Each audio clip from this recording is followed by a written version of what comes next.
Hi you guys, my name is Chadley and I work with Divi. I want to walk you through the build-it-yourself custom pieces and kind of show you the customization and things that we've been able to do. And I also want to show you some tools that we provided that help you walk you through the system and show you some neat tips and tricks as well to save some time. So we'll get right into this. So particularly we're going to be talking about the cell sheet with single image download. As you can see, there's a click to read guide first right here. This is very important. In fact, we're going to look at this a little closer. Right away, we do suggest that you refresh the preview every time you edit something or add something to the template. Anytime you make a change, it's a good idea to hit the refresh preview, and I'll show you that as well. And we'll go through this from start to finish. But it is a really good idea to go through the refresh preview every time. It's gonna save you a lot of time. It's gonna kind of force you to double, triple, and quadruple check everything that you do, and you'll just have a better experience. So first of all, we do have special characters. We have bullets, registration marks, and copyrights, trademarks, and a bunch of other things that you can do to your project that will make it look really nice and professional and things. However, there are a couple ways to do this. So the first way is a code. So you basically hold down Alt and then punch in a number sequence in order to get a specific character. However, personally my favorite way of doing it is copy and paste. And so for that purpose, we provided an HTML link down here. And this HTML link will have a cheat sheet within it. So you have one for PC and then you have one for Mac. I'll show you this really quickly. This is really nice. I love this thing. On the left side, it shows you the characters. On the right side, it shows you the code in case you want to go ahead and punch the code in. But again, I'm a copy-paste guy, so you just simply highlight it, copy, and then you go into your work and paste it. It's very, very simple. Okay, now we do have spacing vertically, which is called hard returns, or you just use you do harder returns through an enter key, and you can basically create more space or less space with how many enter keys or hard returns you hit. And so that'll be important just to kind of remember that. Indenting, we still have to use the space bar. To do a space or a typical paragraph indent is 5 spaces, just a rule of thumb.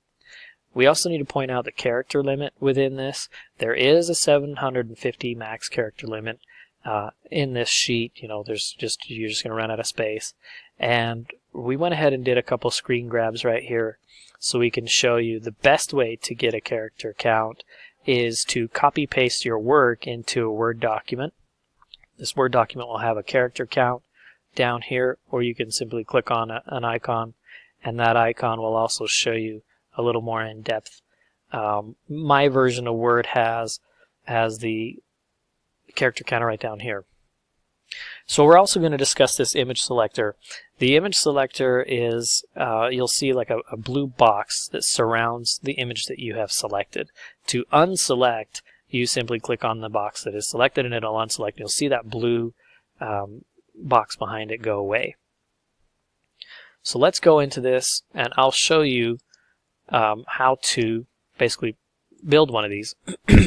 So right away you can turn on Sodexo or turn off Sodexo.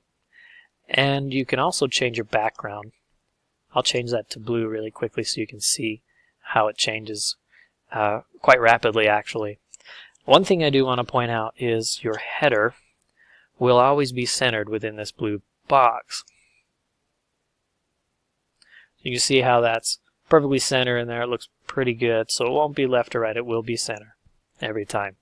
That being said, your subheaders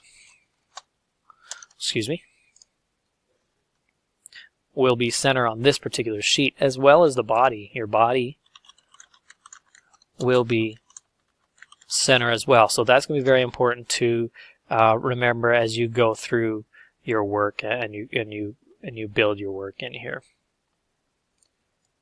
So let me come through and show you really quickly the image selector, just because we want to go ahead and build a base for our piece. So I'm going to skip down to this image selector. I'm going to go ahead and select an image. I'm going to refresh the preview.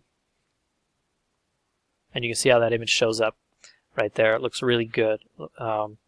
But let's say I don't want that image, so I'll go ahead and deselect it. You can see how that blue box is appearing and disappearing as I select and deselect. So I'll deselect it. I want to select another picture.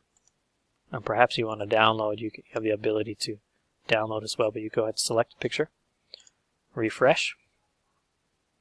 And it changes the picture. Very simple. Pretty nice system.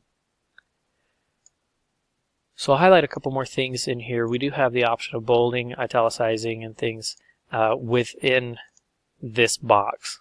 So the entire box will be, in this instance I selected semi-bold. So this box will be semi-bold. There's no way to go through and select one word within this text box to be bold only.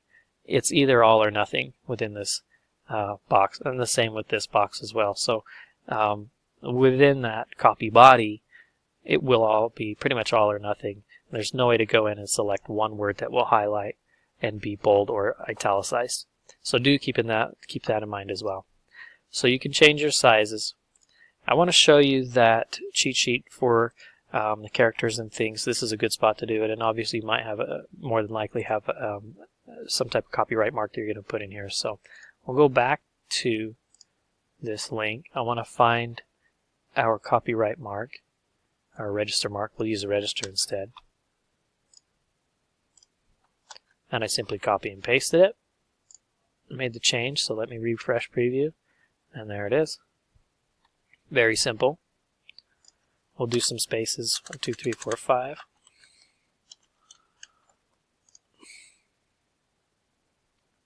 And you'll see how they line up.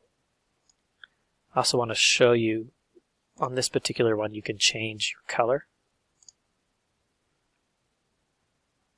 So these can actually get looking pretty good. I also want to show you, I'll do some spacing in here.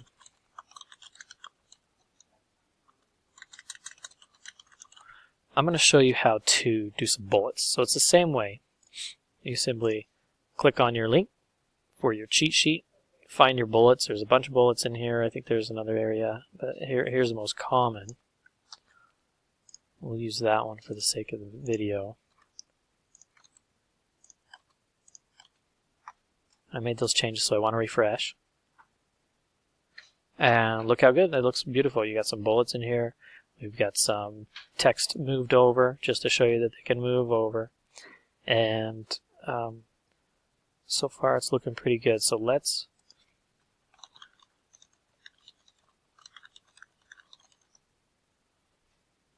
fill out a couple more things just to wrap it up. I'm just going to go through and select these. No rhyme or reason, really. I already have my picture selected, but let's change it one more time just to show you. So I find the one that I selected. I don't like it anymore, so I'm going to deselect it. And I'm going to select the new one I want. Refresh this. And there you go. So it's very simple. This guide will answer a lot of questions for you. If you have any other questions, however, please feel free to call us, and have a great day.